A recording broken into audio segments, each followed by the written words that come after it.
The episode kicks off with Ashikiri, a seemingly normal schoolboy, but he's anything but normal.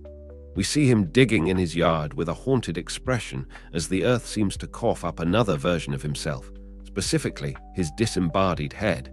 At the local library, Ashikiri seems disconnected, a bit of an outcast to his peers. His classmates are buzzing about his odd behavior, with one expressing subtle worry while another is trying to defend him. This leads to a conversation about a feeling or presence they've all been experiencing. Something unseen but very real that leaves them uneasy, and they all connect it to Ashikiri. Kamiyama suggests they are experiencing an invasion from another dimension that, while unseen, is very real. Ashikiri, meanwhile, is lost in a strange book which features theories about the Bermuda Triangle, a place that seems to tie in with a lot of weird stuff. The conversation shifts to this book, and that is when they all decide to investigate it. Even the girls in the group are interested in this new scary phenomenon. This isn't a fun summer read for them, or a mystery, it's personal. It feels like it is affecting them. As Ashikiri walks away from the table, we see a long, black shadow growing behind him. The next scene is at a diner with the group. The mood is tense as Kamiyama talks about his growing unease, a feeling that something not of this world is present. He brings up interdimensional humans again. Ashikiri remains strangely silent, his pale face lost in the book, lost in thoughts of his own dimension. We get a glimpse of Ashikiri's room, a twisted place with multiple exits. After a few strange interactions, they follow Ashikiri back to his house, or rather mansion, through the garden and into a back entrance. Here we see the classic Junji Ito style of the architecture being slightly askew. We see Ashikiri's room with multiple doors and openings. They are also looking at it from a really strange angle, a higher angle that they shouldn't be able to see from.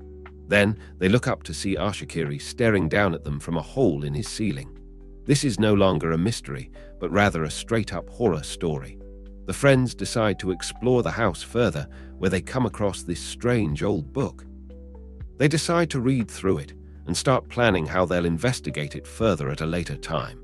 It's then that they make plans to meet again later and really dig into this thing. It seems like, despite everything, they can't help but be curious or drawn in like moths to a flame.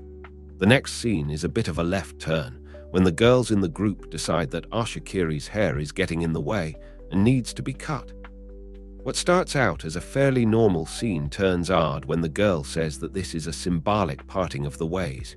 There's a feeling of a premonition. It feels like the end. And then we have one of the most bizarre scenes in the episode. In her bathroom, Chimi is pulled by something unseen into a bathtub and almost drowned. After that strange ordeal, Ashikiri offers the group some tea.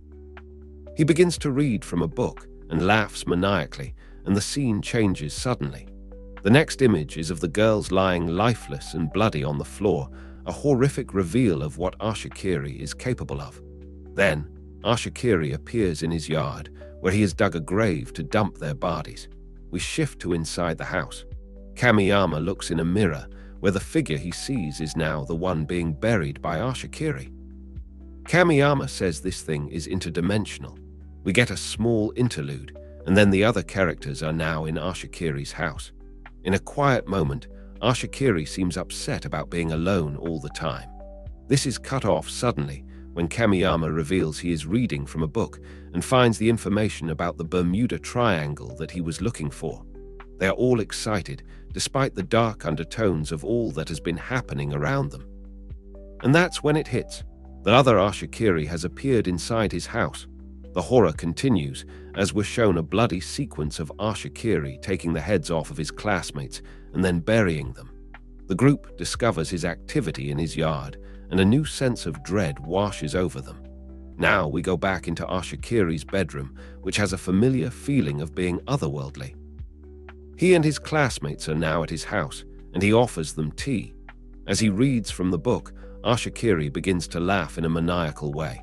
And then he turns the page, revealing some really terrible images, and a bunch of terrible stuff happens. Now it's all bad. Now we see our characters, bloodied on the floor. We then transition to Ashikiri burying their bodies in his backyard. All of this is very fast-paced. It's a total sensory overload, and you can almost feel the panic they're feeling. The episode continues its descent into the macabre when Chimi is suddenly pulled under the water in a bathtub. A seemingly normal scene then turns into something dark and sinister, which seems to be the theme of the episode. After that, a disturbing realization dawns when they hear footsteps in the house, an indication that there's something otherworldly is happening. They realize Ashikiri is not the only one in the house, as another one of him appears. Suddenly, we see Ashikiri burying a body, and they realize this is real and not imagined or simply a bad dream. A strange, silent moment occurs when the two Ashikiris seem to trade places, only for the original Ashikiri to appear, pale and disturbed. He has returned from the yard, and he is staring at them. The group is getting freaked out by the whole situation. They want to investigate, but one of them gets to see the other Ashikiri and his actions, which sends him reeling. Kamiyama assures his friend it is not him doing those horrible things. He says it is another him from another dimension, and the episode keeps the sense of dread going as all sense of reality slips away. They decide they will investigate it together, but now we are really feeling like this will end poorly. The group decides that, as a team, they must investigate the source of all that is happening. They make their way into the dark woods to Ashikiri's home, which feels even more sinister now. As they approach his house, it looks less like a normal house and more like a European castle. It is all bent and broken and very bizarre. Now we see the house from the outside, with the main characters approaching it. They are all tense as they enter the place. We get a quick shot of Ashikiri inside, before the girls are shown back in the woods, running in fear. They retreat from the house, only to be pulled back. We find them inside of Ashikiri's house, where there is an incredibly creepy moment as the group starts to question their reality. After exploring the house, they find yet another book, which claims that the Bermuda Triangle has the ability to connect different dimensions. They get more excited and go back to investigating.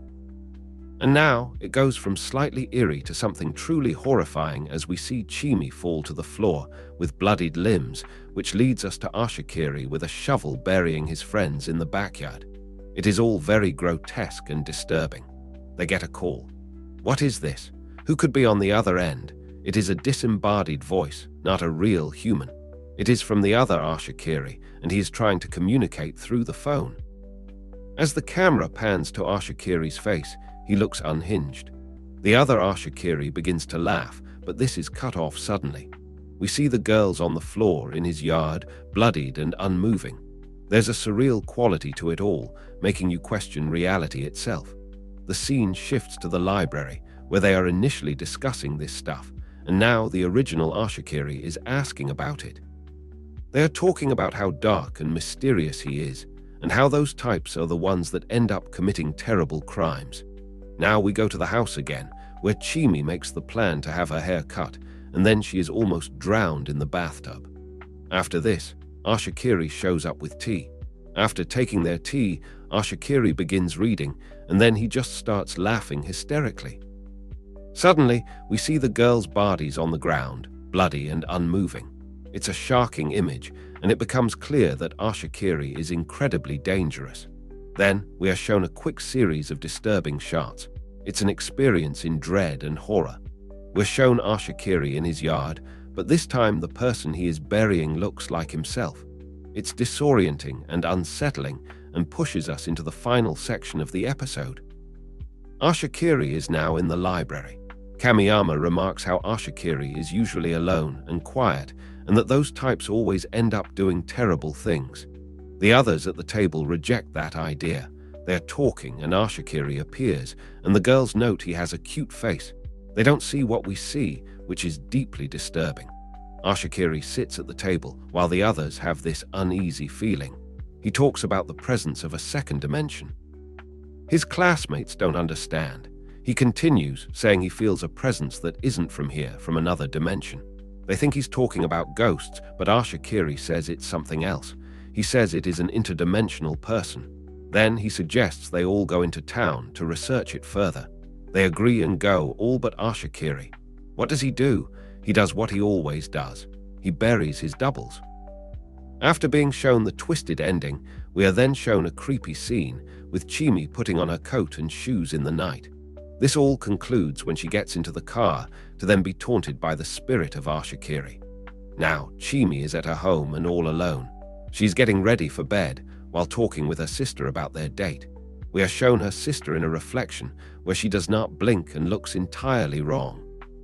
Chimi seems to know something is amiss as she runs off into her bedroom, and then the scene gets creepy. There's a brief respite as she and Kamiyama are standing on a beach. He tells her she is beautiful, and the scene fades to black, only to start with a phone ringing. It's Ashikiri on the other end, claiming that it is time for her to be set free. He has all of her photos and mementos. He says goodbye, and then Chimi is seen at the staircase, looking down at the dismembered corpse of herself on the floor. We then get an interlude with Ashikiri and his doubles. It is all very disturbing. Then, finally, in her bedroom, we are shown a rat-like creature wrapped in her long hair. It then falls into the bath. Here we are seeing the full horror that the episode wants to show. She is then pulled into the tub, only for it to be too much, and it ends with us seeing Chimi lying in bed, clearly disturbed. We are again shown a picture of Chimi, and the episode ends with her saying goodbye, a really creepy sentiment that hangs heavy. Thanks for tuning in. Stay curious, stay awesome, and don't forget to hit that subscribe button for more amazing content.